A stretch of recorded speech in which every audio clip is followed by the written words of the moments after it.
Hello बच्चों, let's read the question. Question कह रहे हैं कि वेपर प्रेशर जो है वाटर का 20 डिग्री सेंटीग्रेड पर गिवन है 17.5 mmHg।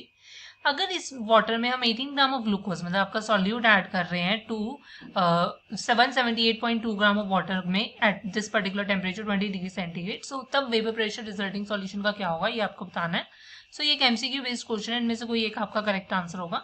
सो देखो बच्चों, सबसे पहले की कॉन्सेप्ट समझना होगा। देखो, आपको यहाँ पर समझ में आ रहा होगा कि हम वाटर में क्या कर रहे हैं, कोई आपका गैस सॉल्यूट ऐड कर रहे हैं, दैट इज योर ग्लूकोज, एक नॉन इलेक्ट्रोलिटिक सॉल्यूट ऐड कर रहे हैं।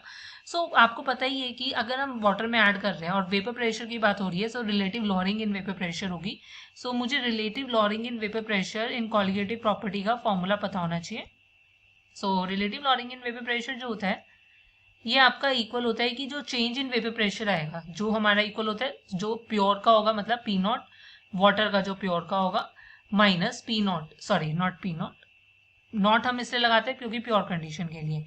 अब माइनस आप कर दोगे क्योंकि चेंज ले रहे हैं वेपर प्रेशर में सॉल्यूशन का, डिवाइडेड बाय आपके पास जो भी अगेन वाटर का होगा, और वो इक्वल हो जाएगा number of sorry mole fraction of your solute. Solute basically आपका क्या है यहाँ पर, ग्लूकोज, राइट। सो इसके हमारे पास इक्वल होगा। अब हमें क्या करना है, इसमें आपको पी सॉल्यूशन जो है वो निकालना है। सो सबकी वैल्यू डाल देंगे। मुझे पी नॉट वाटर ऑलरेडी आपको गिवन है, राइट। मोल फ्रैक्शन ग्लूकोज का कैसे निकालोगे, देखो आपके मोल फ्रैक्शन क्या होगी कि जो भी नंबर ऑफ मोल्स होंगे ग्लूकोज के divided by total number of moles, मतलब ग्लूकोज प्लस आपके पास क्या number of moles of water.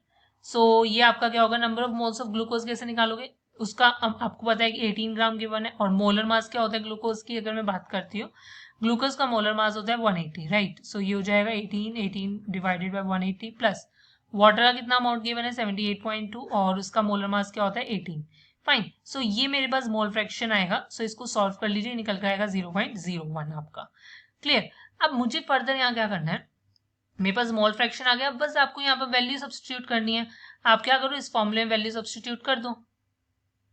सो मैं यहाँ से देख सकती हूँ कि मेरे को वाटर का कितना गिवन है 17.5 माइनस सॉल्यूशन का मुझे यहाँ पर निकालना ही है divided by 17.5 which is equals to 0.01.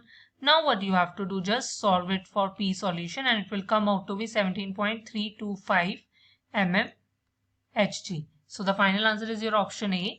Hope you understand it well. Best of luck. Thank you.